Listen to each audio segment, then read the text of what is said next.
El doctor Ramiro López Elizalde es director médico nacional del ISSSTE, médico especialista en neurocirugía y alta especialidad en cirugía de la base del cráneo. Cuenta con estudios de maestría en gerencia de servicios de salud. Es egresado del Centro Universitario de Ciencias de la Salud de la Universidad de Guadalajara, profesor e instructor a nivel nacional e internacional con producción científica de más de 40 artículos. Su trayectoria profesional ha sido reconocida en el ámbito de la salud, recibiendo en el año 2012 el Premio al Mérito Académico Dr. Juan López y López del Hospital Civil de Guadalajara. En el Instituto de Seguridad y Servicios Sociales del ISSSTE, ha sido director médico de los hospitales regionales Dr. Valentín Gómez Farías en Jalisco y Presidente Juárez en Oaxaca.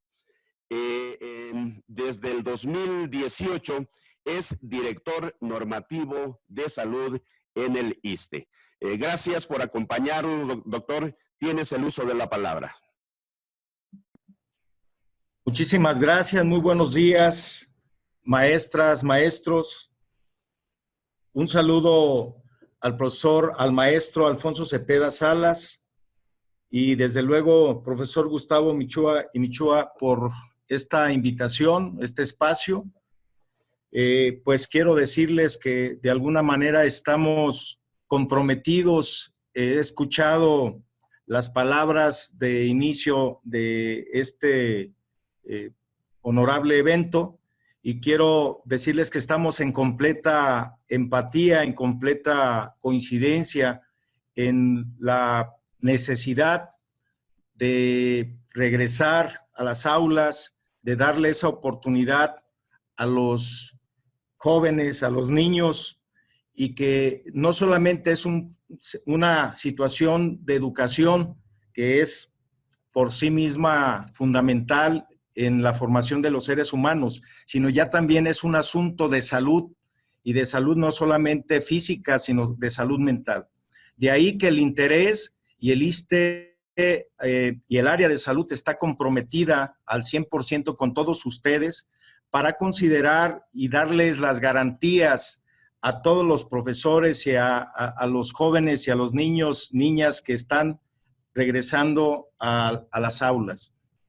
Decirles que desde el inicio de la pandemia, el ISSSTE ha jugado un papel fundamental en el sector salud.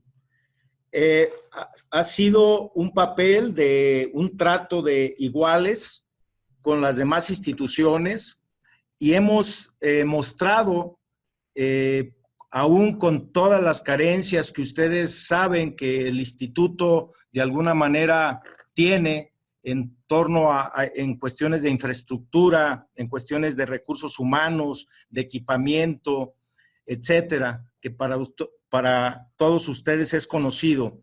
También es cierto que hay fortalezas que nos posicionan y que nos dan la oportunidad y nos dan una luz para que este ISSSTE que todos queremos pudiera tener ese liderazgo que hace algunos años tuvo y que por alguna circunstancia ha ido en decremento.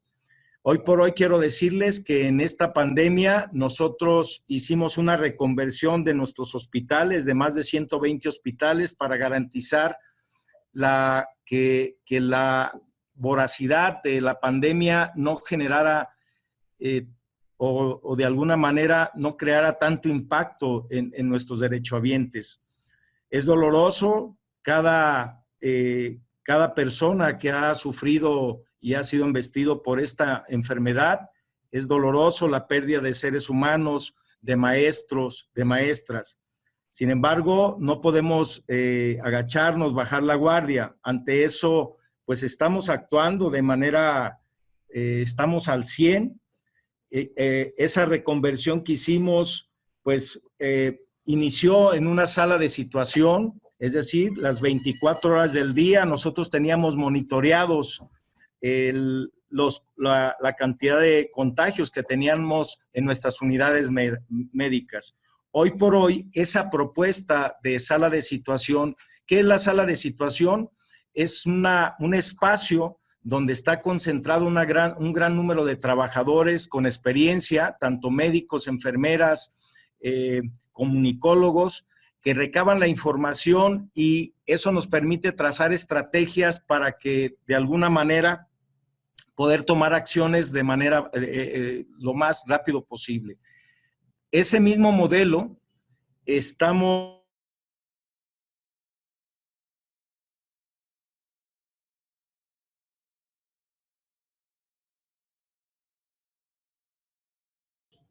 implementándolo para el monitoreo de si un maestro se nos contagia o un alumno, poder tener el registro y poder tener llevar el seguimiento epidemiológico y tomar las providencias necesarias para que no vayamos a tener un desenlace desafortunado.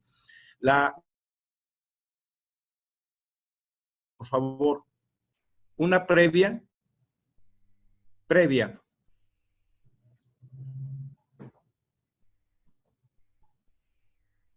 La primera es antes de esta, sí, ahí empieza la presentación. Bien, quiero comentarles que esta gráfica nos permite entender el comportamiento epidemiológico del COVID-19 en relación al grupo de edad.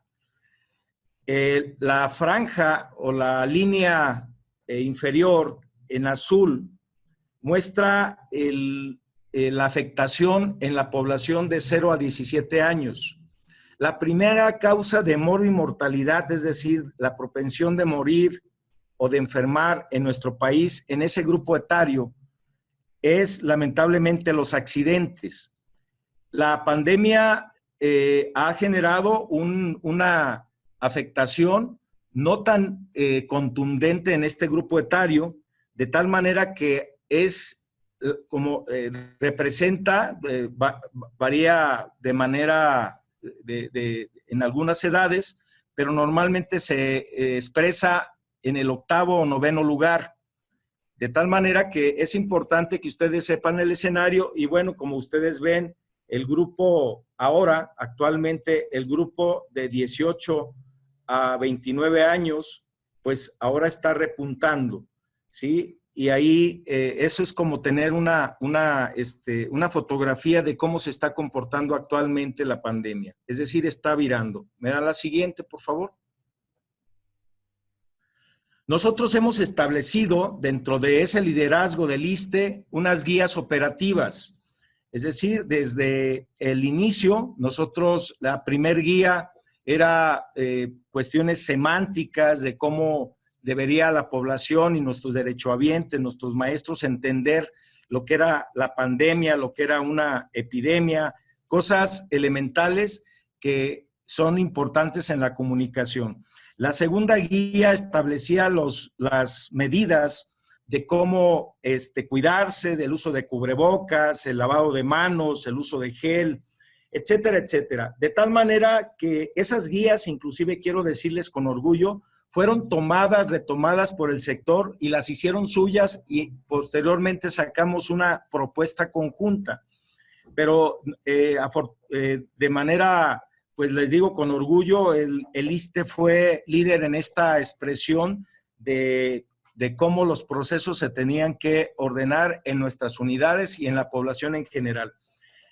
Dentro de eso, actualmente la última guía del regreso a clases la última guía que tiene el ISSSTE es una guía específicamente para el regreso a clases. Como ven ahí el título, dice Guía de Recomendaciones para la Prevención y Control de COVID-19 en las escuelas ante el regreso a clases presenciales.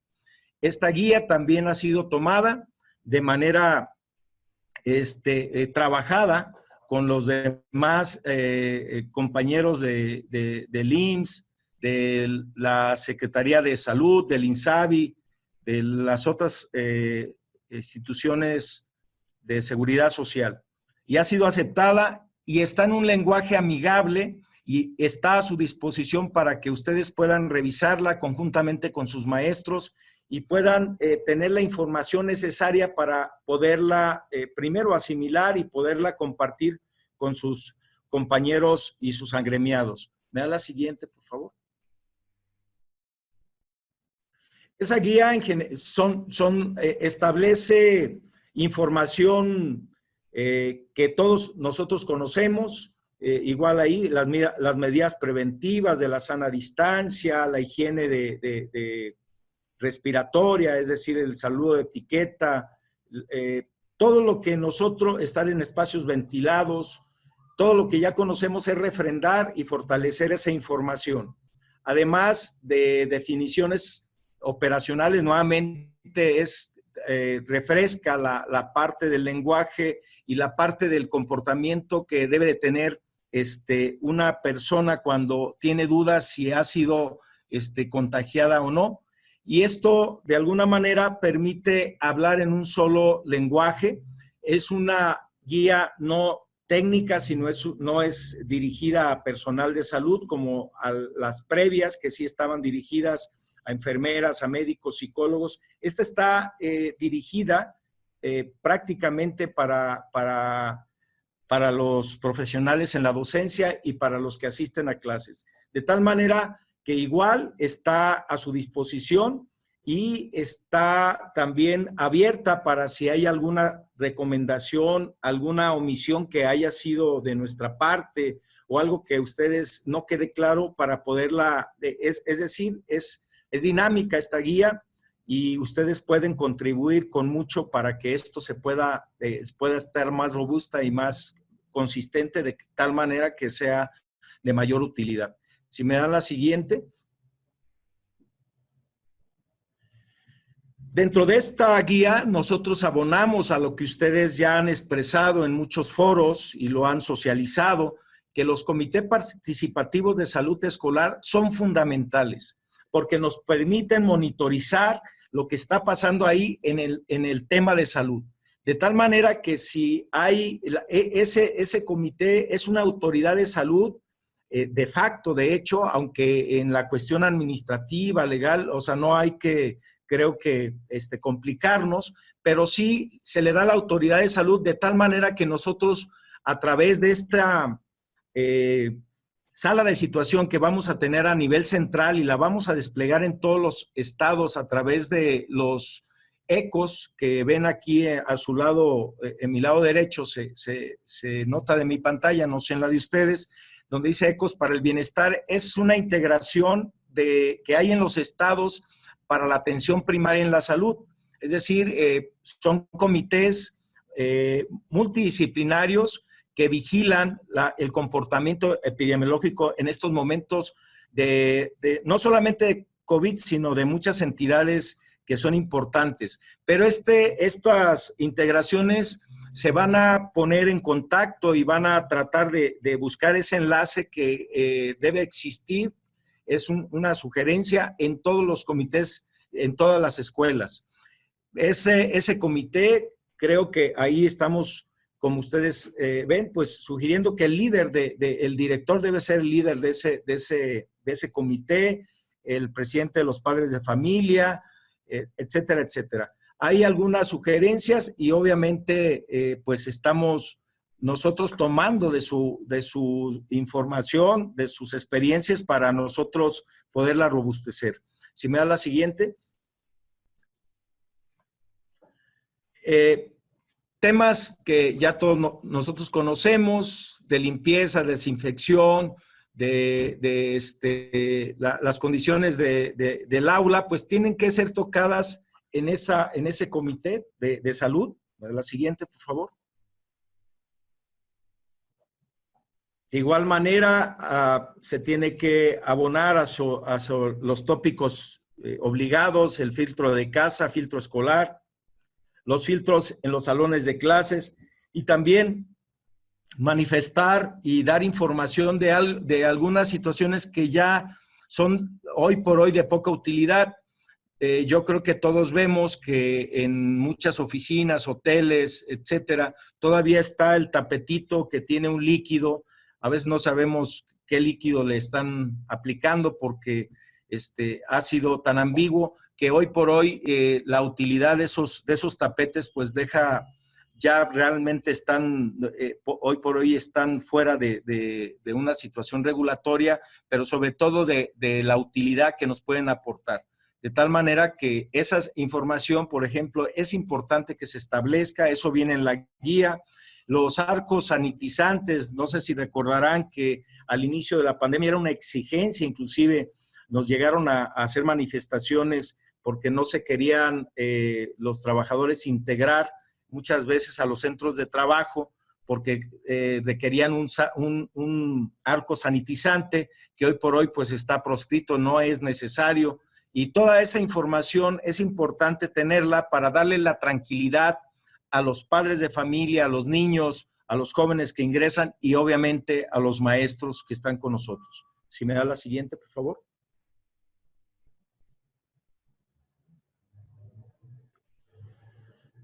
Y bueno, el filtro empieza, lo que ustedes saben, desde identificar los síntomas, obviamente con responsabilidad de los padres, madres y tutores.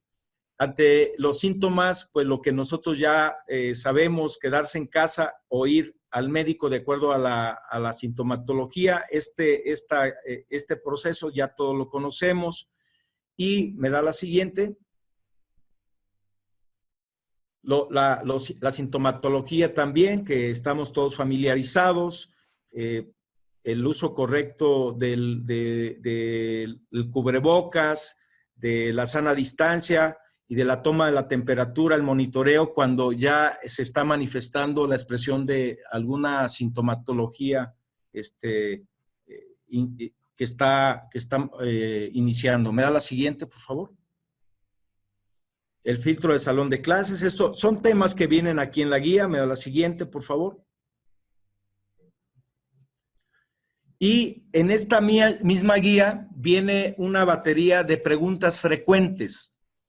Aquí solamente puse las preguntas, son aproximadamente, las agrupamos en un número de 40, que son las más recurrentes. Por ejemplo, nos dice, todas estas preguntas vienen con su respectiva respuesta para asesorar al docente, para asesorar a ese comité de salud de las escuelas. Una, por ejemplo, si me dio COVID, que es la número 7 que le estoy poniendo ahí, si me dio COVID, necesito prueba negativa para regresar a trabajar. Hay desinformación al respecto. Entonces, pudiera el sentido común decir, pues sí, a ver, si te dio COVID, ya te fuiste a resguardo, ya recibiste tratamiento, pero bueno, ya te sientes bien y ya es momento de que puedas regresar al aula. Yo, para tener la certeza de que no vas a contagiar y no va a ser factor de riesgo tu presencia en el aula, pues tienes que traerme una prueba COVID. Esa va a ser una demanda y va a ser recurrente la pregunta. Entonces, y no solamente dicen prueba rápida, sino dame una prueba PCR.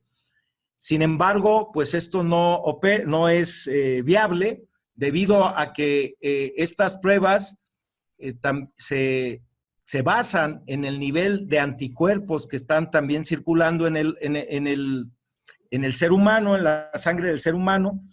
Y bueno, estos niveles de anticuerpos pueden todavía estar altos por espacio de 2, 3, hasta 4 meses, de tal manera que una prueba puede seguir saliendo positiva y esto no tiene nada que ver con que la persona sea una situación de riesgo epidemiológico. Entonces aquí la respuesta sería no, ¿sí? La respuesta sería de acuerdo a la sintomatología, de acuerdo a los síntomas que tengas. Si ya no hay síntomas, si ya no hay un factor ahí de tos, si no hay fiebre, etcétera, ¿sí? Hay un periodo de ventana que ya te da la posibilidad, la certeza de que puedes regresar con tranquilidad a casa, a dar clases. Entonces, ese es un ejemplo, pero así vienen, como ven, es una orientación de las preguntas más frecuentes. Si no, esto no diera la tranquilidad y no diera las respuestas que requiere el docente, el maestro, están las ligas que ustedes ven a través de las redes sociales más comunes, que es Facebook, que es Twitter y que es YouTube. Entonces, también están redireccionadas para que de manera inmediata ustedes, los maestros puedan tener acceso a esta información. ¿Me da la siguiente, por favor? Y dentro, si ustedes ven, me estoy regresando, la guía 14. La guía 14 también es dedicada a la parte del regreso a clases. Nos anticipamos nosotros desde hace algunos meses, hicimos esta propuesta, también la celebró el sector, porque habla sobre una parte, la guía se llama Mente Sana en Cuerpo Sano, y tiene mucho que ver con el impacto emocional que ha tenido la pandemia en nuestros jóvenes.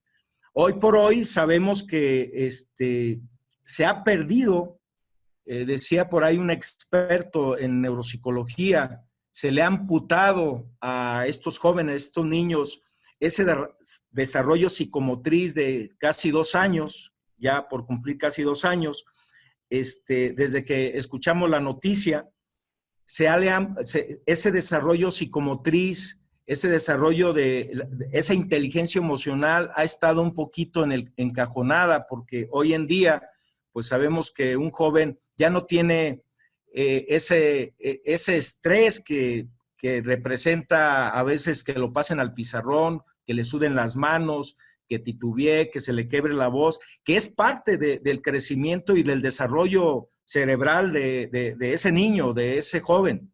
Entonces, esto ha repercutido en las emociones definitivamente. Y esta guía que estamos implementando está calendarizada, es decir, día por día. Entonces, si ustedes hacen abren esa guía o esa sugerencia, si no quieren llamarle guías, sugerencias, es como para poderlas implementar.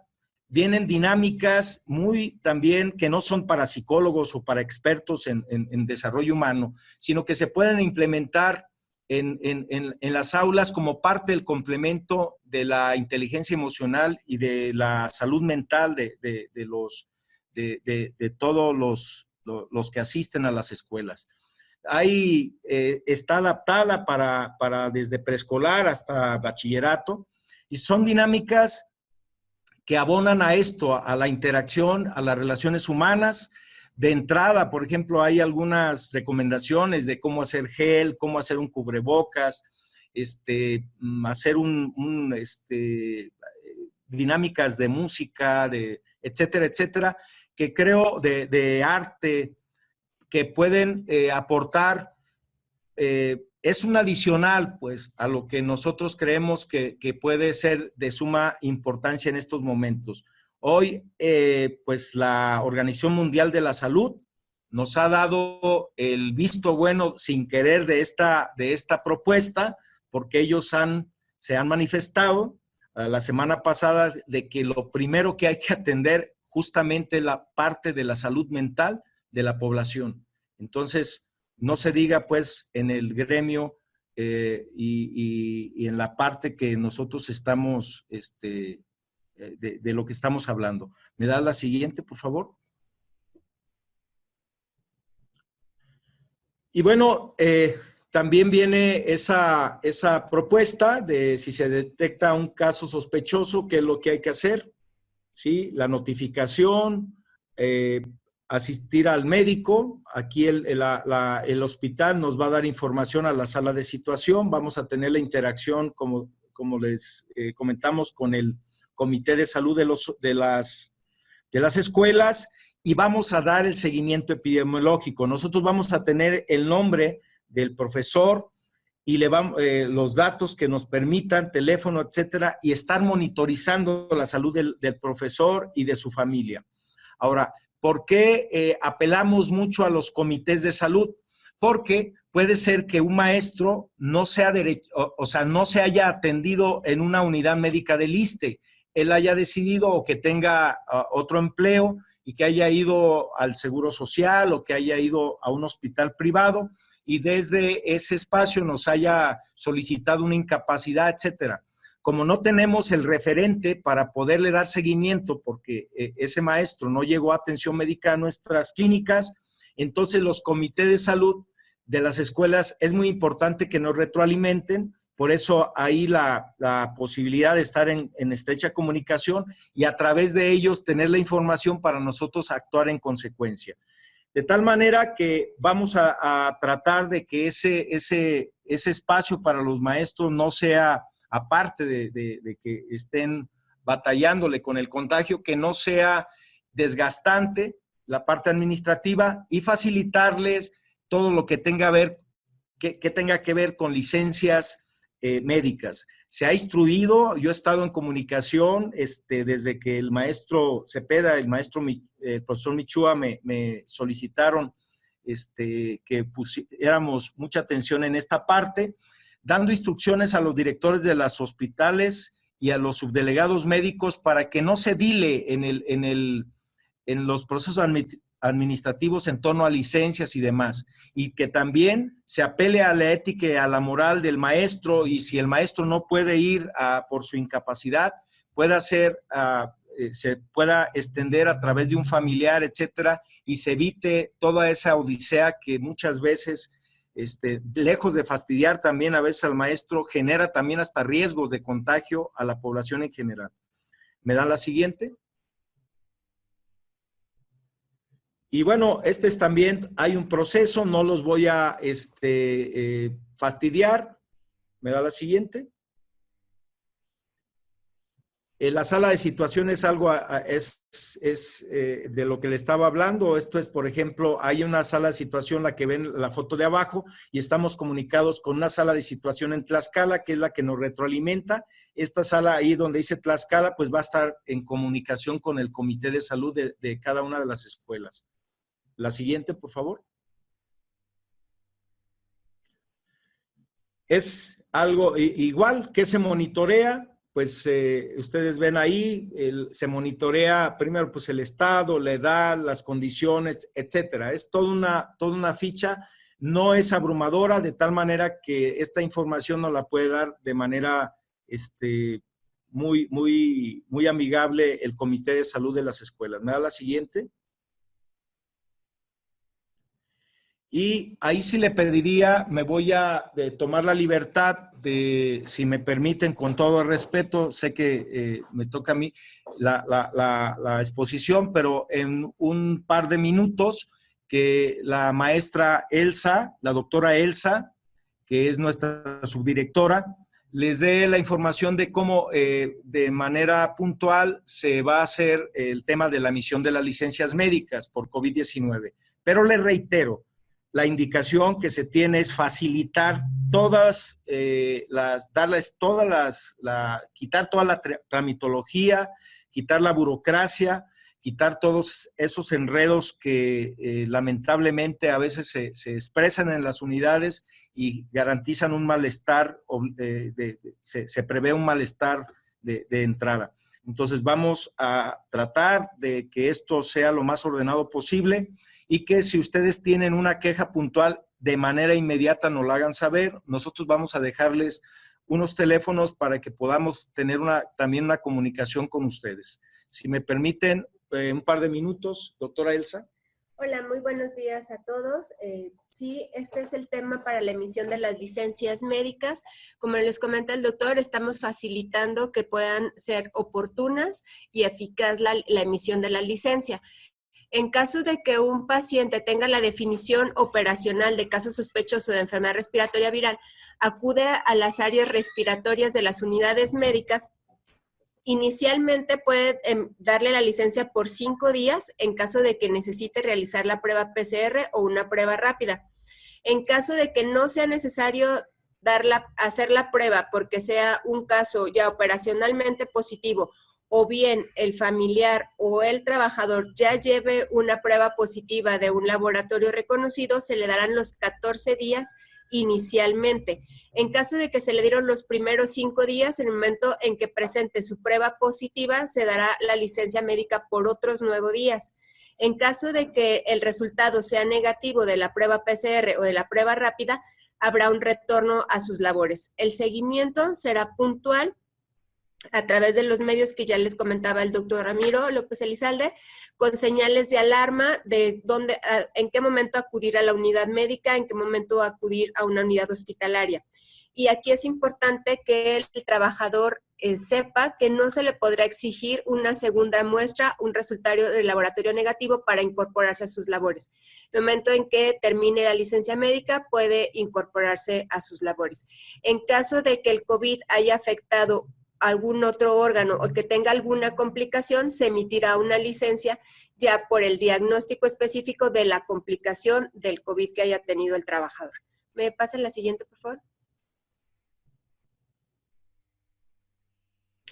En caso de que haya un caso confirmado en un centro de trabajo por COVID, el caso confirmado tiene que aislarse, tramitar su licencia médica y se hará el seguimiento de caso. El personal en contacto con el caso positivo solamente seguirá con las medidas de prevención y vigilar la aparición de síntomas. En caso de que aparezcan síntomas, tendrá que buscar ayuda médica y se hará la confirmación o descarte del caso sospechoso al paciente que ya tiene síntomas. No es necesario que todas las personas que tuvieron contacto con el caso positivo se realicen prueba o acudan a la unidad médica si no tienen síntomas. Esto ya está confinado en las guías operativas en la número 3 y en la número 12 y nuevamente lo estamos retomando en la nueva guía para el regreso a clases. Eso sería todo en cuanto a la emisión de licencias médicas. Gracias. Y si me da la siguiente. Y por último, antes, para no abusar del tiempo y ser respetuoso, por último quiero comentarles que como parte también de esa necesidad que existe de la prevención, hoy por hoy sabemos que la pandemia ha afectado, hay algunos grupos más vulnerables que otros, y eso tiene que ver con también los estilos de vida. Estamos promoviendo una campaña que se llama 3x1, 3 por mi salud. Si me pasa la siguiente, por favor. Como antecedente de esta campaña, lamentablemente nuestro país tiene el primer lugar en el mundo de más de consumo. Los mexicanos consumimos más refrescos, más bebidas azucaradas. Es el país que sus habitantes, los mexicanos, consumimos más comida chatarra. Esto evidentemente, sumado, al tema de que cada vez caminamos menos, se suma y genera un factor de riesgo muy importante para adquirir algunas enfermedades. Sobre todo, esto abona al sobrepeso. El sobrepeso es como la plataforma de muchas de las enfermedades cardíacas, de la diabetes mellitus, y al final el desenlace es que muchos de estas personas que sufren sobrepeso en nuestro país terminan pegados a una máquina con un riñón artificial. Esto, si me da la siguiente, nos dio la idea de sacar esta campaña 3 por mi salud, 3x1, que no representa inversión, es solamente dar la comunicación y empezar a actuar. Tampoco es una ocurrencia. Esto en países como Alemania, como Bélgica, Holanda, Inglaterra, Canadá, está siendo de interés en el sector salud. Primero la campaña dice hoy y mañana sin bebidas azucaradas. Es invitar a que empecemos nosotros mismos, ¿no? Y si lo vemos, a veces nos tomamos el café, le ponemos azúcar o aún un suplemento alimentario que también es nocivo. Le ponemos ese complemento alimentario y aparte tenemos el paquete de galletas, tenemos el pancito a un lado y entonces estamos consumiendo azúcar en exceso. La mamá que envía al niño con un jugo sintético que tiene una gran cantidad de azúcar, o el té con azúcar, la leche con azúcar, y luego le pone un par de galletas y lo manda como si eso fuera un desayuno. Esta cultura hay que, de alguna manera, sé que hay determinantes y que se tienen que hacer políticas de salud muy claras, pero también hay parte de que la población nos podemos involucrar y poder ser factor de cambio en estos procesos. Entonces aquí es invitar, hoy y mañana sin bebidas azucaradas. Es un eslogan un poquito tramposo porque hoy y mañana pues es siempre, y esto de alguna manera es como empezar desde nosotros mismos, invitar a los maestros que en vez de la Coca-Cola que esté ahí, que el niño esté viendo que el maestro está tomando un refresco, pues que tenga el agua o su agua endulzada con la misma fruta, y al niño también se le invite a que haga esto a los papás de los niños. Lo otro es hoy y mañana sin comida chatarra, es algo muy similar, y el hoy y mañana 10,000 pasos por mi salud. Me da la siguiente. Quizá quede un poquito ambiguo el tema. ¿Qué pasaría si nosotros hacemos esta campaña?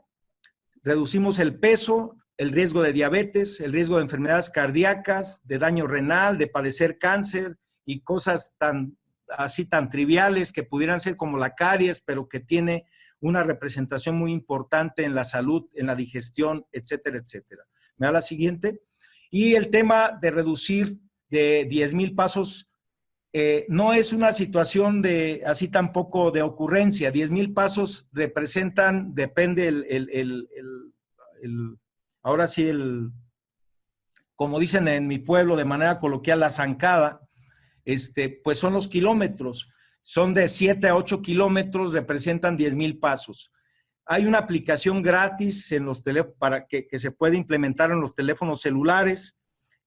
Sin embargo, puede ser alguien que nos diga, es que yo no tengo teléfono o no tengo internet. Entonces, sin pretexto, de 4 a 5 vueltas a la manzana o a la plaza pública o a un campo de fútbol le equivalen a 1 kilómetro. La situación es invitarlos a caminar, Hoy sabemos que tenemos que ir a la tienda, a esos centros comerciales que están en las esquinas, que quedan a medio kilómetro de nuestra casa, nuestro hogar o nuestro centro de trabajo, y si no nos lleva alguien, nos da ride. Si no nos vamos nosotros en nuestro auto, andamos pidiendo un auto de esos de alquiler por aplicación de celular.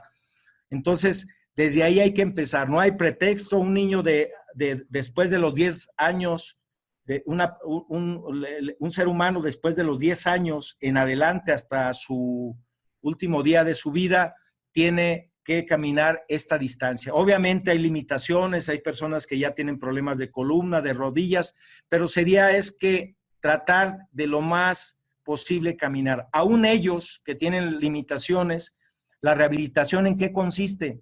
En que se sigan moviendo, porque si no se mueven se anquilosan y ellos están confinados o están condenados prácticamente a estar confinados en una silla de ruedas o en cama. Entonces es invitarlos a esto. ¿A qué equivalen esos 10,000 pasos? También equivalen a 1 hora de jugar un deporte popular, fútbol, natación, básquetbol, béisbol, etcétera, o nadar o andar en bicicleta.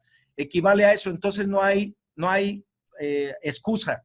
Y empecemos desde nosotros como dirigentes, como líderes, a poner la muestra en nuestra oficina. Son 3 estrategias que van a, de alguna manera, impactar en la salud de los mexicanos. Y obviamente ustedes son líderes, nuestros maestros son líderes, y ellos pueden empujar esto, que la campaña no quede en casa, no quede solamente en las oficinas centrales de la Ciudad de México, ni sea una campaña mediática, sino que sea constante y que esto pueda ser una opción para el futuro de nuestras nuevas generaciones. Sería cuanto de mi parte. Les agradezco su atención. Estoy a sus órdenes por si tienen algún comentario, alguna pregunta. Ramiro López Elizalde. Si nos permites, doctor, y sin pretender abusar de tu tiempo, Comentarte que nos han llegado ya algunas preguntas de nuestros compañeros secretarios y si me permites les doy lectura para una primera respuesta de parte tuya. De Michoacán nos dicen que es insuficiente la entrega de insumos para la jornada de limpieza en las escuelas. Preguntan si el ISSSTE tiene en la perspectiva alguna acción emergente a implementar en torno a ello. Nos están solicitando también de Yucatán el poder disponer de los folletos, de las guías a las que has hecho mención, de manera electrónica para poder compartirlas con nuestros compañeros trabajadores.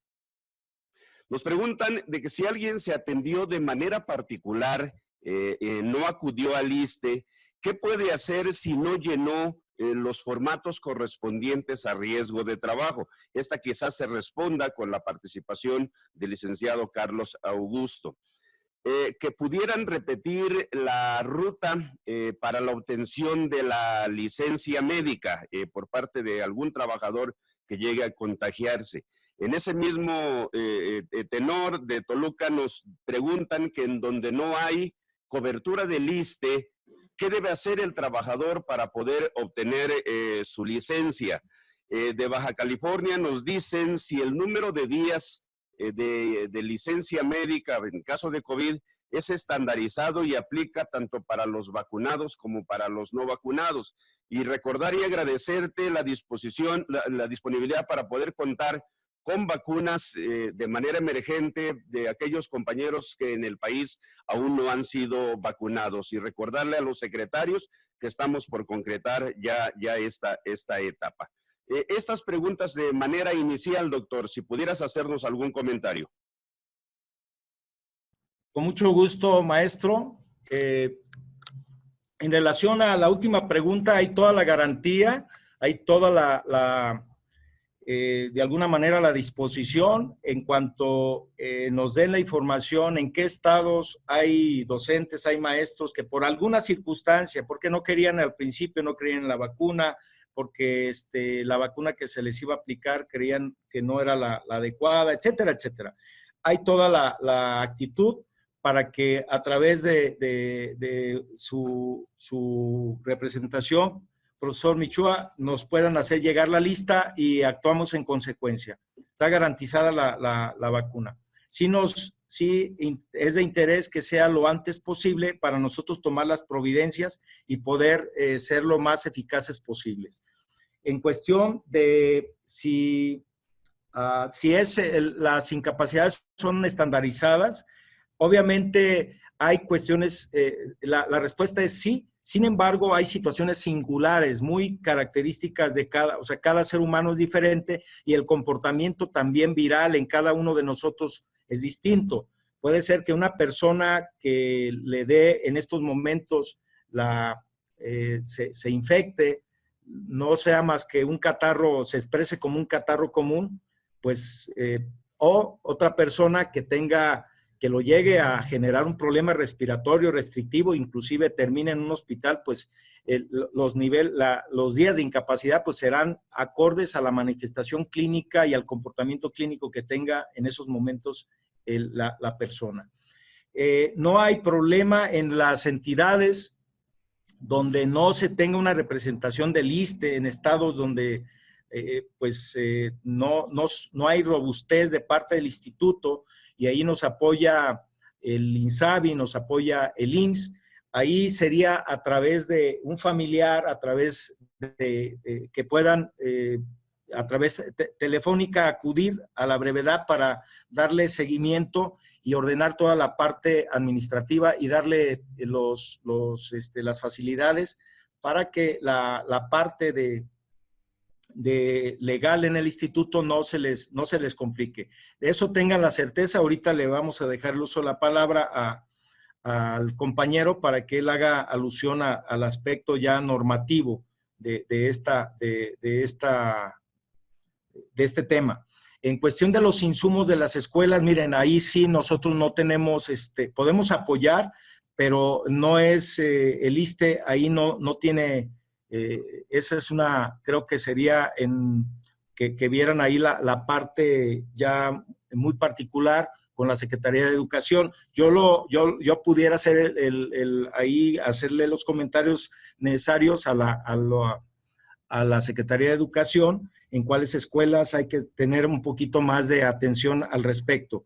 Pero en cuestión, ahí lo que sí nos obliga es en las unidades médicas, si ustedes ven, sobre todo que falte alguna situación de medicamentos y eso, que estamos al 100, estamos empecinados a que cada día nuestras unidades estén lo más completas posible, pues esa es una responsabilidad. Ahí sí nos ponemos al 100% las pilas. Los folletos están ya en un formato electrónico, luego les damos el link para que puedan disponer de ellos. Son 15 hasta el momento, están por salir otros y van a estar a su disposición.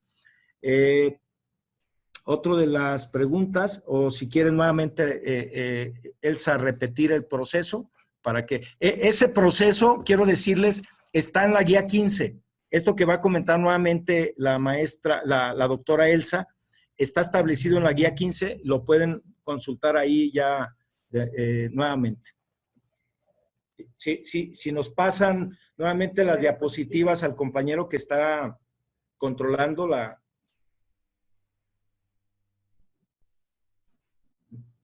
Me voy adelantando un poquito mientras que la van poniendo. En caso de que un maestro o algún trabajador tenga síntomas que sean compatibles con COVID, tendrá que acudir él o algún familiar a alguna unidad médica. En el caso de que solamente se vaya a descartar por los síntomas, es necesario que el trabajador acuda a una unidad médica.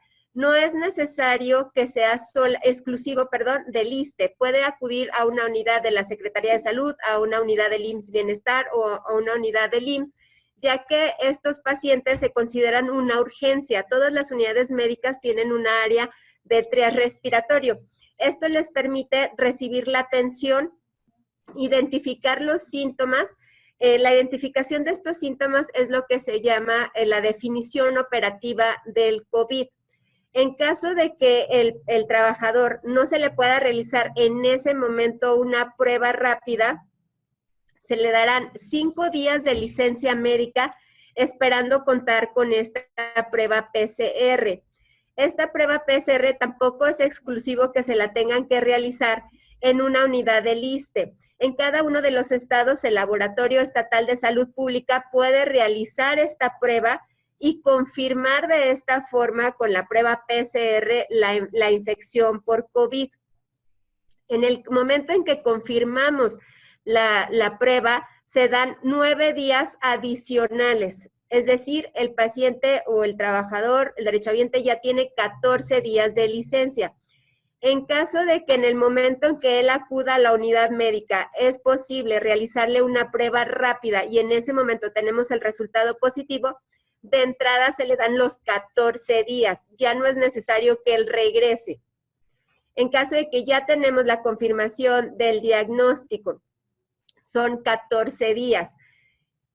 El seguimiento es a través de la unidad médica. Supongamos en la otra pregunta que hacían que no pudo acudir a una unidad del ISSSTE. Él acude a una unidad de la Secretaría de Salud, del IMSS Bienestar, de IMSS Régimen Ordinario y le dan el diagnóstico. Lo único que es necesario, si es una unidad pública, lo único que es necesario es presentar su resumen clínico y su prueba positiva.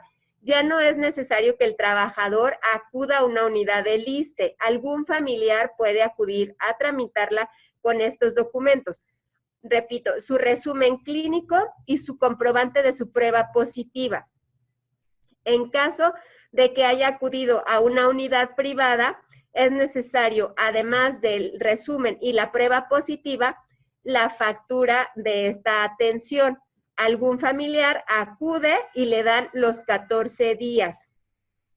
Es importante que el trámite lo hagan lo más rápido posible, porque ustedes saben que cuando es retroactiva la licencia, tarda un poco más porque necesitamos que lo avalen los subdelegados. Entonces, en el momento en que tengan la prueba positiva, algún familiar acude a una unidad médica y en ese momento se tramita su licencia médica.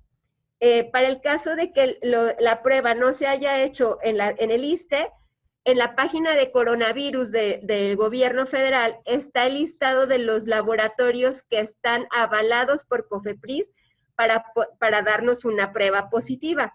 No es necesario que sea única y exclusivamente en las unidades del ISSSTE. Le repito, lo más fácil es que cada uno de los estados tiene el laboratorio de salud pública que está avalado por COFEPRIS para poderles dar una prueba, para hacerles una prueba PCR en caso de que la unidad médica en ese momento no cuente con una prueba rápida. Si se da la prueba rápida, en ese momento se otorgan los 14 días. Gracias.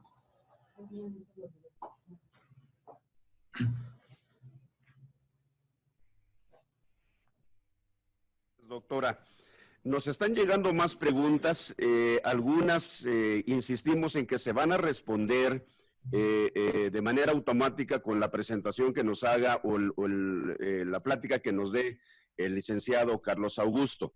Entonces, si nos permites, doctor, y nos esperas un poquito por si hubiera alguna otra pregunta que pudiéramos hacerte, le vamos a dar el uso de la palabra al licenciado Carlos Augusto Mercado Sánchez, subdirector de pensiones del ISSSTE.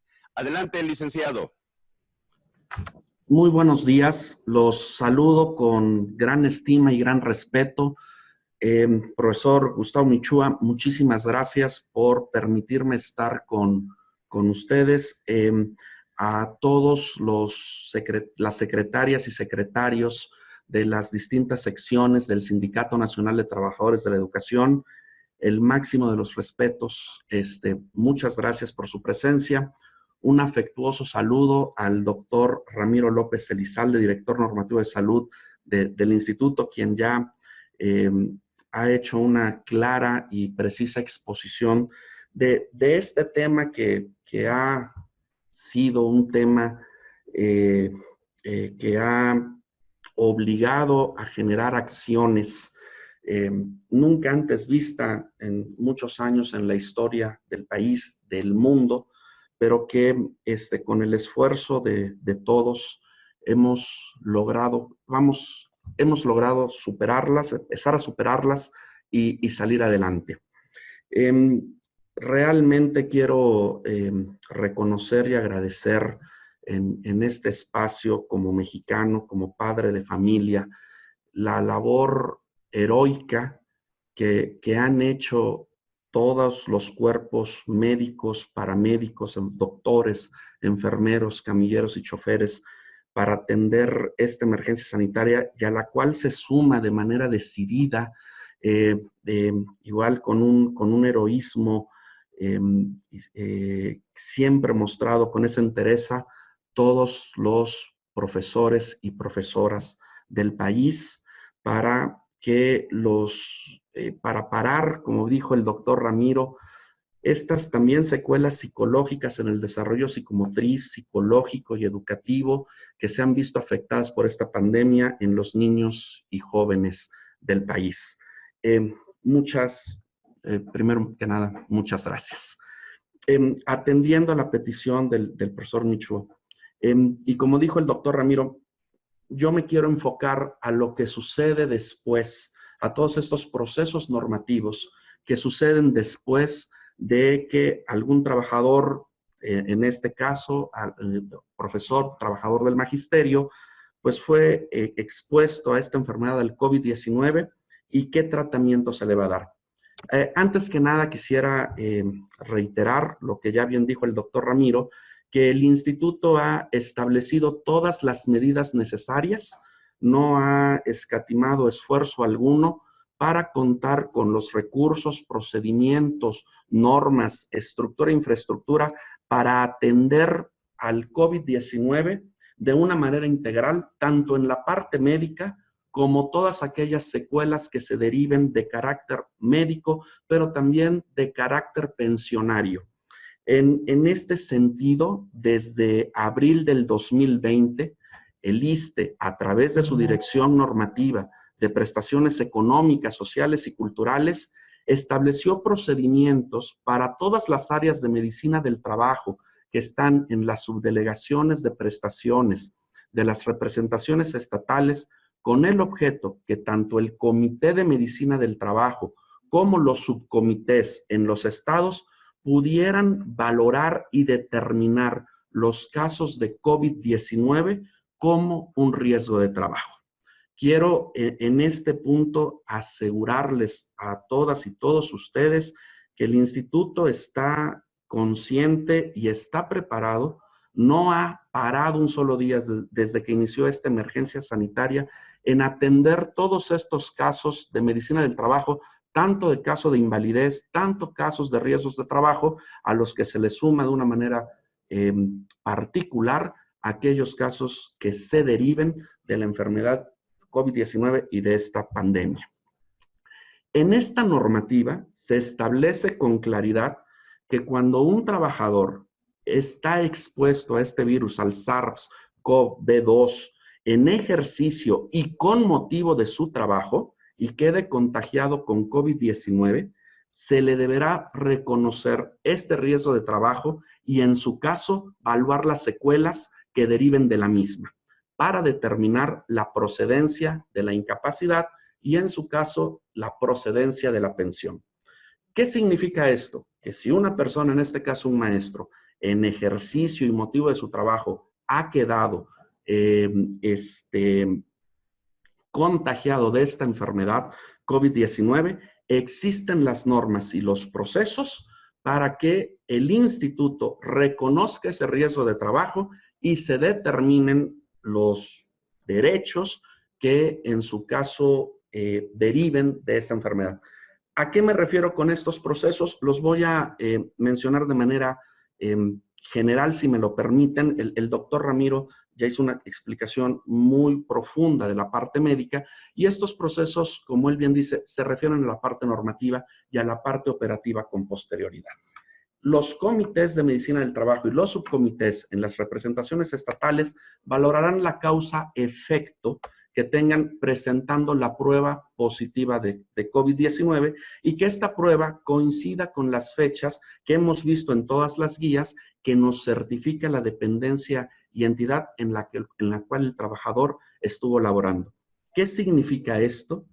Significa que si un trabajador queda expuesto a la enfermedad durante los 15 días anteriores y 15 días posteriores, en los que la dependencia y entidad informe que estuvo laborando y la fecha de la prueba positiva se da en ese lapso, automáticamente se configuraría como una enfermedad, como esta enfermedad fue producto de la exposición por motivo de su trabajo y se atenderá como un riesgo de trabajo. En este sentido, y me atrevo a contestar de manera adelantada la pregunta que salió, si se diera el caso de que un profesor resulte contagiado de COVID-19 y llega y solicita el reconocimiento de riesgo de trabajo, son las subdelegaciones de prestaciones quienes llenarán y ya cuentan con la normativa los formatos correspondientes en función de la información que entrega la dependencia y entidad y en función de la fecha de la prueba positiva. Asimismo, también esta normativa considera que en atención a que pues no todas las dependencias y entidades, y en específico, en este caso aquellas del sector educación, no necesariamente contaban con toda la plantilla laboral, sobre todo en las áreas operativas de recursos humanos, por motivo de esta emergencia sanitaria, se estableció que deberá considerarse como un caso extraordinario el no realizar el aviso de probable riesgo de trabajo y la solicitud de calificación de ese mismo evento dentro de los tiempos que ya están establecidos. ¿Qué significa esto? Como ustedes bien saben, la normativa del ISSSTE establece un plazo de 3 días para que el trabajador o el familiar dé aviso de este riesgo de trabajo. Entendemos que si mantenemos estos días, pues vamos a poner en riesgo al propio trabajador y vamos a poner en riesgo a los propios familiares. Es por eso que quedan suspendidos estos términos mientras dure toda esta emergencia sanitaria. Hoy por hoy siguen suspendidos estos términos, para que ustedes tengan la certeza cuando se acerquen los maestros a pedir alguna asesoría, que no es necesario que en el momento en el que salgan positivos se tengan que ir a una subdelegación de prestaciones del ISSSTE a dar el aviso. Estos trámites se pueden hacer con posterioridad, una vez que ya se haya resuelto la parte médica. En el entendido que esto incluye también a los familiares, y esto es con el objeto de evitar la propagación y de no poner en riesgo la integridad y la salud de las personas, tanto de los trabajadores, tanto de los familiares, tanto también de los funcionarios y médicos que los están atendiendo. Sí quiero insistir en estos dos primeros puntos. El ISSSTE cuenta con todos los procedimientos, así se han atendido, así se ha informado y capacitado a las áreas de medicina del trabajo para que los casos que se presenten por COVID-19 puedan ser atendidos como positivos a riesgo de trabajo para aquellos trabajadores que con motivo y ejercicio de su trabajo hayan quedado contagiados de COVID-19. Y asimismo, los plazos para presentar los avisos y los formatos correspondientes en las subdelegaciones de prestaciones del instituto han quedado suspendidos con el objeto de evitar una propagación, de contribuir a proteger lo más importante, que es la salud y la integridad de las personas. Estos plazos de 3 días quedan suspendidos hasta en tanto dure esta emergencia sanitaria, y así los estamos operando. Hemos atendido más de 2,700 casos desde que inició la emergencia sanitaria en este contexto, y esto se los comento con el objeto de reiterar la certeza que da el instituto de que sigue operando, de que no ha dejado de trabajar y no dejará de hacerlo para atender todos los casos que se presenten durante esta contingencia sanitaria.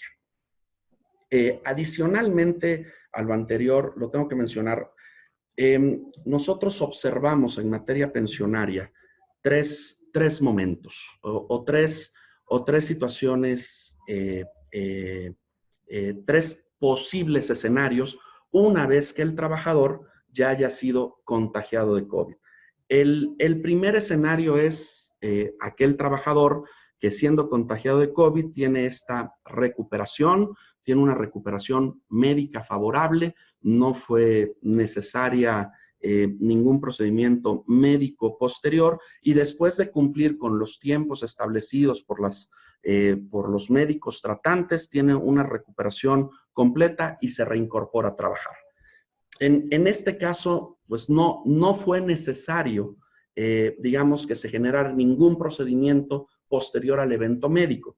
Pero si estas licencias por alguna, que se le dieron por alguna situación, se da el supuesto de que exceden los tiempos permitidos en la normativa, en este caso del sector educación o del propio instituto, pueden solicitar el reconocimiento del riesgo de trabajo presentando nada más la prueba y el resumen clínico en la subdelegación de prestaciones que le corresponda, para que esas licencias se dictaminen como sí de trabajo, y entonces el trabajador no tenga ningún problema en poder recibir su sueldo al 100%. Insisto, este primer caso es en aquellos casos donde las licencias llegaran a exceder por alguna razón, más bien por el tema médico, los plazos que tenga la SEP y que el trabajador tenga, o el Instituto de Educación en el Estado, y que el trabajador tenga algún problema con su remuneración, está abierta esta posibilidad. El segundo escenario es en el cual el trabajador termina su recuperación de COVID-19, pero queda con alguna secuela médica. Queda con algún daño en algún órgano, como dijo el doctor Ramiro, con alguna secuela que requiera su tratamiento médico. En este sentido, una vez recuperado, el trabajador, en los procedimientos establecidos que siempre ha tenido el instituto, se dará aviso a la subdelegación de prestaciones a su dependencia para que cuando el área médica termine la evaluación médica, se pueda evaluar por el comité y por los subcomités de medicina del trabajo estas secuelas para determinar en su caso el nivel de incapacidad que proceda y en su caso el monto de la pensión que proceda por una incapacidad que puede ser total y permanente o que pueda ser parcial. Pero insisto, lo importante de este punto es que este escenario se da con posterioridad al escenario médico y dependiendo de las conclusiones médicas que se determinen. Para eso se van a seguir los procedimientos establecidos que siempre ha operado en el instituto para la evaluación de secuelas y la determinación de una incapacidad por una enfermedad. En este caso, ya sería una enfermedad profesional porque fue por motivo del trabajo y en el ejercicio de las funciones que tuvo el maestro. Insisto, aún en este segundo escenario, estos tiempos de los avisos siguen estando suspendidos. Este aviso se da con posterioridad a la recuperación médica que ya haya tenido el trabajador. Y el tercer escenario, el cual comento con el mayor de los respetos y convencido de que no va a ser necesario llegar a este escenario, pero por responsabilidad y con el objeto de poder difundir toda la información, se refiere en aquellos casos que lamentablemente el trabajador pierda la vida. En este sentido, insisto con el mayor convencimiento de que no se presenten casos de esta naturaleza en el sector educativo, pero que, como ustedes saben, se han presentado casos en el país. Reiterarles que el instituto sí cuenta con los mecanismos para dictaminar, en este caso, esta defunción como una defunción por riesgo de trabajo. La dictaminación que van a hacer las áreas de prestaciones y los subcomités médicos están basadas ya nada más en la prueba positiva y en la certificación de causa-efecto que haga en el acta administrativa la dependencia y entidad de que el trabajador estuvo desempeñando sus funciones frente al grupo o alguna otra función y que con motivo del trabajo haya quedado, pues haya estado contagiado y haya tenido este desenlace. En este sentido, la documentación que el familiar presenta a las áreas de prestaciones económicas es la prueba positiva, el acta de defunción, en la cual el acta de defunción, la causa de fallecimiento es la de COVID-19, con esto se da esa causa-efecto, el resumen médico, y es en la subdelegación de prestaciones donde se van a llenar los formatos respectivos que ustedes conocen bien, el RT 02, se pedirá a la dependencia el llenado del anverso del RT 09, en su caso, que es esta certificación que da de que el trabajador estuvo en el desempeño de su labor, para que ya los subcomités con esa documentación ya no es un tema médico, es un tema normativo. Con ese expediente se dictamine como positivo el riesgo de trabajo y se proceda a la operación de la pensión a su familiar, que en este caso la pensión equivale al 100% al 100% del sueldo que tenía el trabajador. Yo quisiera reiterar que también en este caso y con la mayor de las sensibilidades, los plazos del aviso, pues también tienen están sujetos a este periodo de suspensión que le va a permitir al familiar reunir la documentación, porque sabemos que las actas de defunción no salen de manera inmediata, pero sí transmitirles la certeza y la seguridad institucional que si lamentablemente se llegasen a presentar casos de defunción, el trámite es directamente en las subdelegaciones de prestaciones, insisto, con la prueba positiva, con la prueba positiva de COVID-19 con el acta de función, y en la subdelegación se tomará las medidas para el llenado de los formatos, para los avisos a la dependencia y entidad, a las dependencias y entidades, en este caso del sector, en el sector educación, a efecto de contar con el expediente y dictaminar esos casos como procedentes por riesgo de trabajo para que los familiares cuenten con la pensión. No omito, y también les quisiera mencionar que adicionalmente de estos plazos que están suspendidos para que se dé aviso al instituto, también están suspendidos los avisos de solicitud de calificación de 30 días. Es decir, para evitar que los familiares tengan que estarse moviendo con un probable contagio, que también guarden el resguardo necesario, hemos suspendido estos plazos para poderlos atender en el momento en el que su salud ya no esté en riesgo y en el que estén plenamente sanos y puedan hacer estos trámites, que se harán con el mayor de los respetos y con la mayor celeridad dentro de las normas que ya han quedado establecidas y definidas desde abril del 2020. Yo quisiera platicar esto de manera general, mantenerme a sus órdenes para todas las preguntas y con estas preguntas que ustedes sabían tengan, poder profundizar ya en casos específicos, y quedo a sus órdenes. Muchas gracias, licenciado. Creo que se respondieron algunas de las preguntas que nuestros compañeros hacen. Por atención a ellos, las cito. De la sección 12 de Durango nos preguntan que si el trabajador queda delicado de salud y esto le impide continuar con el ejercicio o desempeño de su función, ¿qué protección otorga el ISSSTE? Y si aplicaría la incapacidad total y permanente.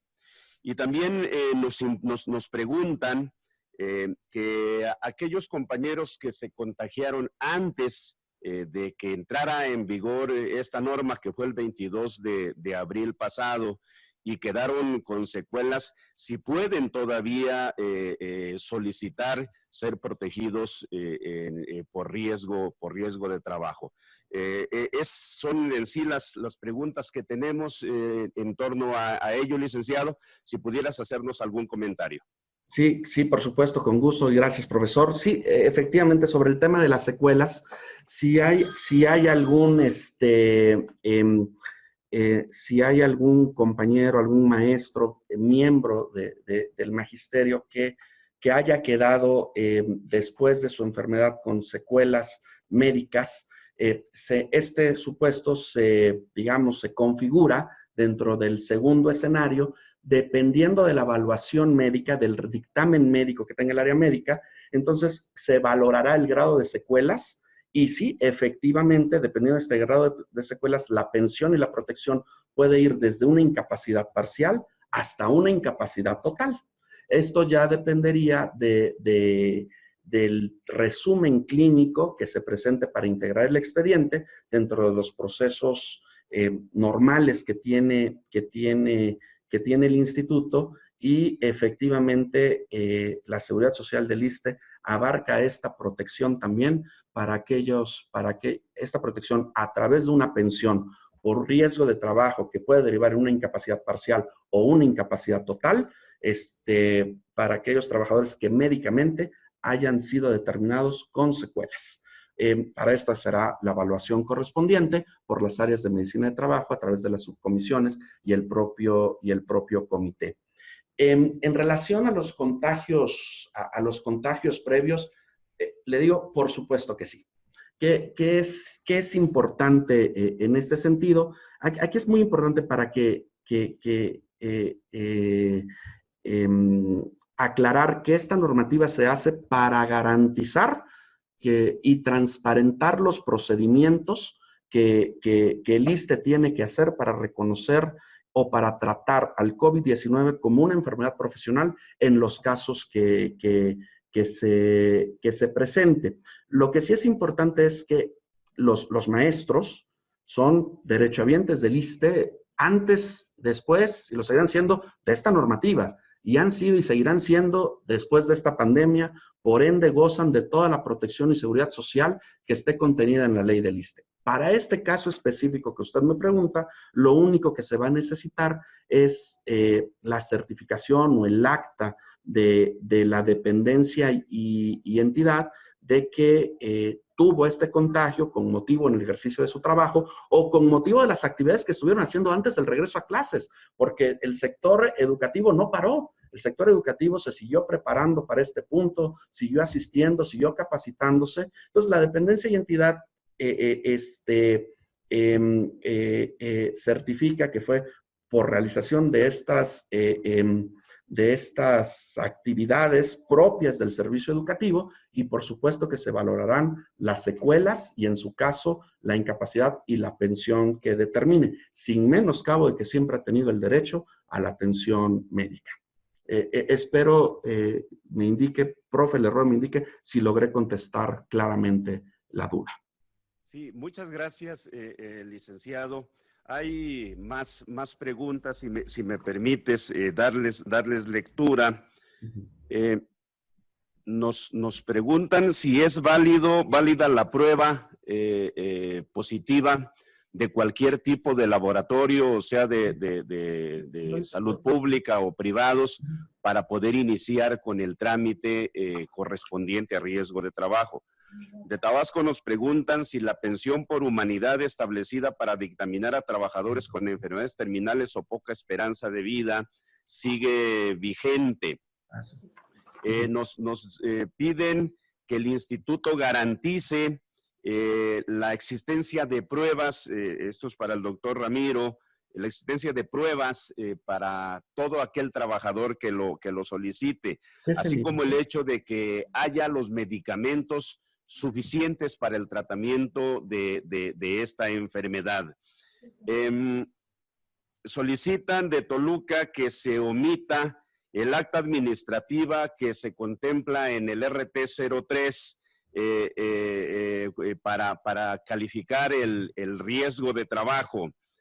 ¿Qué procede respecto a las actividades docentes en un centro escolar que tenga uno o más maestros que hayan sido contagiados? Creo que esto sale de un poquito del ámbito de nuestros invitados. ¿Qué hacer con los trabajadores que den positivo y sean asintomáticos? ¿Califica para incapacidad o qué ocurre?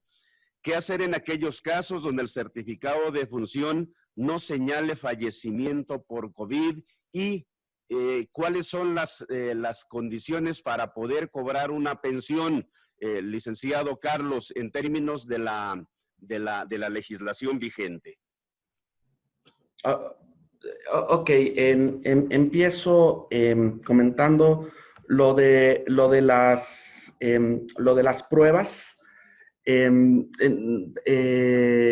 Lo de las pruebas positivas, el instituto para dictaminar el riesgo de trabajo está aceptando un diagnóstico confirmado por cualquier laboratorio de salud que esté reconocido por el Instituto Diagnóstico de Referencia Epidemiológica. Eso, digamos, coloquialmente me atrevería a decir que para efectos del riesgo de trabajo, por supuesto que estamos reconociendo estas pruebas positivas de un laboratorio, de una institución de salud pública o privada reconocida. Sobre si se siguen manteniendo los casos humanitarios, por supuesto que sí, hay un tratamiento especial para estos casos que, derivado de la enfermedad, no podemos, el trabajador se encuentra ya en un estado tan avanzado de la enfermedad, digamos, lamentablemente en un caso, con un desenlace fatal, existe la previsión normativa y operativa de tratar estos casos como humanitarios, y eso se sigue manteniendo y se seguirá manteniendo porque está pues está así en la norma y está en nuestro reglamento. De eso ustedes tengan, por favor, la certeza de que no se ha suspendido ningún proceso normativo, ni mucho menos. Al contrario, se trata de dar, como dijo el doctor Ramiro, todas las facilidades para que juntos salgamos adelante y podamos atender todos estos casos que se presenten con todas sus particularidades. Respecto del acta administrativa, bueno, lamentablemente el acta administrativa no la podemos suspender.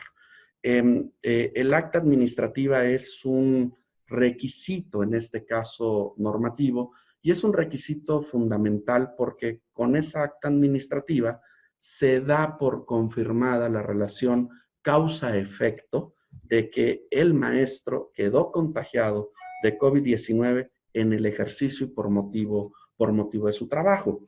Lo que sí es que es un acta administrativa que estamos manejando ahorita, digamos, de formato libre, para que la dependencia y entidad no evalúe,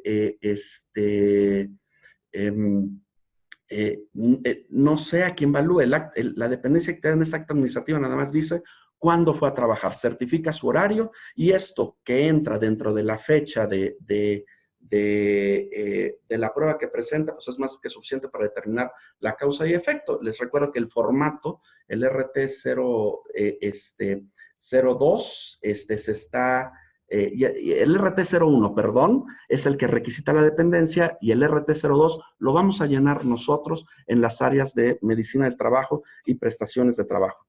Sobre el tema de qué pasa si en el acta de defunción no se acredita fehacientemente que la causa de muerte fue por COVID-19, en esos casos específicos se tendrá que evaluar la fecha de la prueba positiva, el resumen clínico con el acta de defunción. Sabemos que hay casos que la misma operación, el mismo duelo, si me lo permiten decir, hacen que las actas de defunciones no necesariamente salgan correctamente requisitadas. Pero hay otra información que en este caso el acta administrativa puede ser una de ellas, la fecha, el dictamen, el resumen clínico, la fecha de la prueba positiva, que dan elementos para que el médico de trabajo analice y concluya pues, que evidentemente se trata de un acta de defunción a lo mejor no llenada puntualmente, pero que sí hay elementos médicos que permitan acreditar en este caso una defunción por riesgo de trabajo.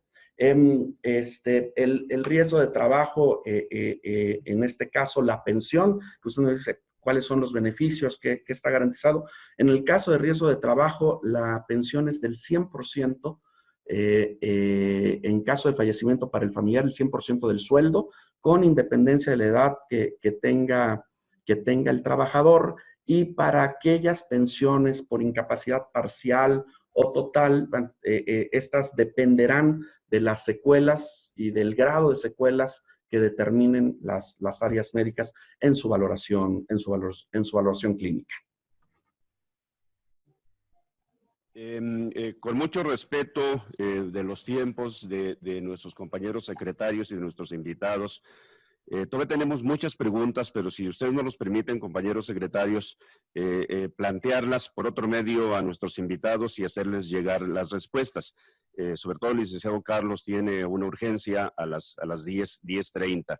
Solamente preguntarle a nuestros invitados si estarían de acuerdo y nos autorizan para que esta plática que hemos tenido con ellos pueda ser subida a nuestra página web para posteriores consultas de los trabajadores. ¿No habría inconveniente, doctor Ramiro?